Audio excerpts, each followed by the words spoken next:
নমস্কাৰ, মোৰ নাম শ্ৰী অংকুৰ জ্যোতি দাস আৰু এয়া মোৰ মা। আমি তিনিচুকীয়াৰ পৰা আহিছোঁ। মই যোৱা এবছৰে বহুত বেমাৰত মই ভুগি আছিলোঁ। তাৰপিছত আপোনাৰ যোৱা বছৰ ফেব্ৰুৱাৰী মাহৰ পৰা মোৰ গাটো বহুত বেয়া হ'ব ল'লে। তাৰপিছত মই ডিব্ৰুগড়ত চেকআপ কৰিলোঁ, চিটি স্কেন কৰিলে, তাত মোৰ টিবি বেমাৰটো মোৰ ধৰা পৰিল আৰু বহুতো বেমাৰ তেনেকৈ ধৰা পৰিছিলে।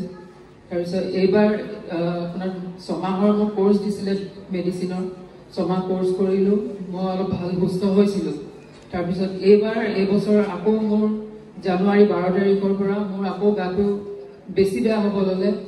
বহুত বেমাৰ মোৰ ধৰা পৰিছিলে, নিমনিয়া, তাৰপিছত জণ্ডিছ, টিবি, তাৰপিছত ফাংগাল ইনফেকশ্যন, তেনেকুৱা বহুত ধৰা পৰিছিলে। মই খোজকাঢ়িব নোৱাৰা হৈ গৈছিলোঁ, মোৰ ইমিউনিটি একেবাৰে ল' হৈ গৈছিলে, বিচনাৰ পৰা উঠিব পৰা নাছিলোঁ, চকু মেলিব পৰা নাছিলোঁ। তাৰপিছত মোৰ ৰিলেটিভৰ খুৰী এগৰাকীয়ে মোক তেতিয়া ক'লে যে ইমান ডক্টৰৰ ওচৰত গৈছা, ভাল পোৱা নাই, তোমাক এটা মই জেগাৰ কথা ক'ম, তুমি তাত যোৱা, তাতে তুমি পাৰ পাবা। তাৰপিছত এই পবিত্ৰ জেগাৰ কথা মোক ক'লে, মোৰ মাক ক'লে, আমাক প্ৰাৰ্থনা এভাগ দিলে। দিনে ৰাতি আমি প্ৰাৰ্থনাখিনি আমি সদায় মোবাইলতে শুনো, প্ৰাৰ্থনা কৰোঁ যীশুপিতাক। তাৰপিছত আমি এদিন আহিলোঁ ইয়ালৈ, দেওবাৰৰ দিন এটাত আহিছিলোঁ। ইয়াত আহি খুবেই ভাল লাগিল। তাৰপিছত মই একেবাৰে খোজকাঢ়িব পৰা নাছিলোঁ, মোক গাড়ীৰ পৰা মোক ধৰি ধৰি আনিছে, ইয়াত বহাইছে। তাৰপিছত মই জানুৱাৰী 12 তাৰিখৰ পৰা মই 3 মাহ দিন মই ভাত খাব পৰা নাছিলোঁ, 3 মাহ।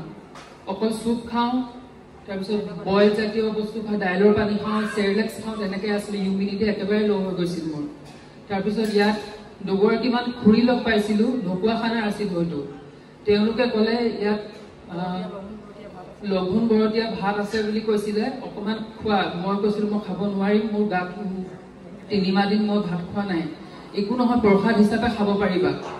তাৰপিছত তেওঁলোকে মোক পিছফালে লৈ গ'ল, তাত মোক অলপ ভাত দিলে, ৰঙালাও চব্জি, লাও চব্জি অকণমান দিলে। মই কেনেকৈ খালোঁ মই নিজেই ক'ব নোৱাৰোঁ।